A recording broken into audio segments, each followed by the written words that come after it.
म्हाडाच्या म्हाडा गृहनिर्माण विकास मंडळाच्या वतीने आज 2047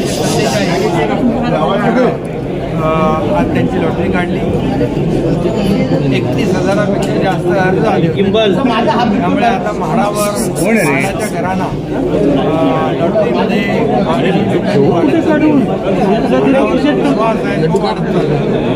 म्हाडाच्या आणि वेळेत त्यामुळे आणि पूर्णपणे या सिस्टीममध्ये जी कार्यपद्धती आहे पारदर्शकता आहे. कुठे काही पूर्णपणे खाली प्रेम गुण कसा लावणार प्रेम कसा करतो आपण पाहिलं खाली घे ना हे प्रेम तू गुण काढते साईडला. सभागृहात बसलेल्या अनेक लोकांना लॉटरी लागली पण त्यांना आपण घरांचं हे घर देऊन टाकलं आणि त्याच्यामध्ये तुमचे पत्रकार पण होते आणि पोलीसही होते आणि नागरिकही होते. त्यामुळे अतिशय पारदर्शक पद्धतीने ही म्हाडाची लॉटरी निघते.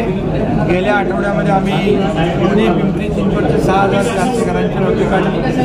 आता परत या 3-4 महिन्यामध्ये आणखी लॉटरी काढली जाईल. आज ज्यांना घरं मिळाली त्यांचं अभिनंदन करतो आणि ज्यांना मिळाली नाहीत त्यांना शुभेच्छा देतो.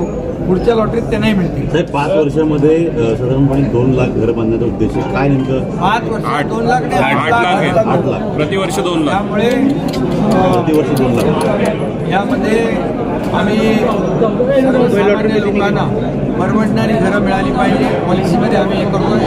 परवडणारी रेंटल घरं, त्याचबरोबर वर्किंग वुमनसाठी घरं, त्याचबरोबर गिरणी कामगारांना घरं, जे कामगार आहेत काम करणारे उद्योगामध्ये त्यांना घरं, डबेवाल्यांना घरं मिळाली पाहिजे, पोलिसांना घरं मिळाली पाहिजे, पत्रकारांना घरं मिळाली पाहिजे. अशा सर्वांचा समावेश आम्ही या नवीन धोरणामध्ये करतोय. त्यामुळे समाजातला प्रत्येक जो वंचित घटक आहे, सर्वसामान्य घटक आहे, गरजू घटक आहे, याला म्हाडाच्या या लॉटरीमध्ये आणि म्हाडाच्या घरामध्ये त्यांना चांगलं घर, हक्काचं घर आणि चांगल्या दर्जाचं घर देण्याची भूमिका म्हाडाची आहे. त्यामुळे यापुढे भविष्यात लाखो लोकांना घरं मिळतील. तसं पंतप्रधान आवास योजना जी आहे त्यामधून देखील मोठ्या प्रमाणावर घरं मिळतात. त्याला देखील या महाराष्ट्रामध्ये आपण राज्यामध्ये मोठ्या प्रमाणावर चालना देतो. त्यामुळे मोदीजी म्हणतात सर्वांना घरं, तसं महाराष्ट्रामध्ये देखील म्हाडाच्या माध्यमातून देखील जास्तीत जास्त लोकांना घरं मिळाली पाहिजे. आणि याचा म्हाडाचं देखील एक समूह विकास, एकत्रित विकास, क्लस्टर डेव्हलपमेंट याला देखील आम्ही प्राधान्य देतो. जे प्रकल्प रखडले त्याला चालना देणं, त्याला मार्गी लावणं, ते म्हाडाचे आहेत, SRAचे आहेत, वर्षानुवर्ष पडलेले आहेत. त्यांना देखील आम्ही शासनाच्या संस्था ज्या आहेत त्यांच्या माध्यमातून त्यांना देखील पुनर्बांधणीचा मार्ग मोकळा करून जे लोक आपल्या मुंबई ठाणे शहराच्या बाहेर फेकले गेलेले आहेत, अगदी बदलापूरपर्यंत, इकडे नालासोपारापर्यंत, त्यांना पुन्हा मुंबई आणि ठाण्यासारख्या शहरामध्ये त्यांच्या राहत्या घरांमध्ये पुन्हा घर मिळेल अशा प्रकारची भूमिका. म्हाडाकडे जास्तीत जास्त अर्ज दरवर्षी येत आहेत. दुपटीने अर्ज लोक करतात. विश्वासार्हता वाढली आहे. आपण म्हटलं मगाशी की विश्वासार्हता वाढली. विश्वास असल्याशिवाय लोक मागणी नाही करत.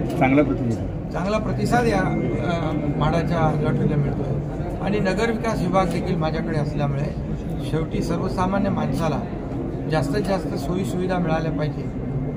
त्याला परवडणाऱ्या किमतीत घर मिळालं पाहिजे, चांगल्या दर्जाचं घर मिळालं पाहिजे, वेळेत घर मिळालं पाहिजे. यासाठी काही नियमामध्ये देखील बदल करण्याची आवश्यकता पडली तरी करू.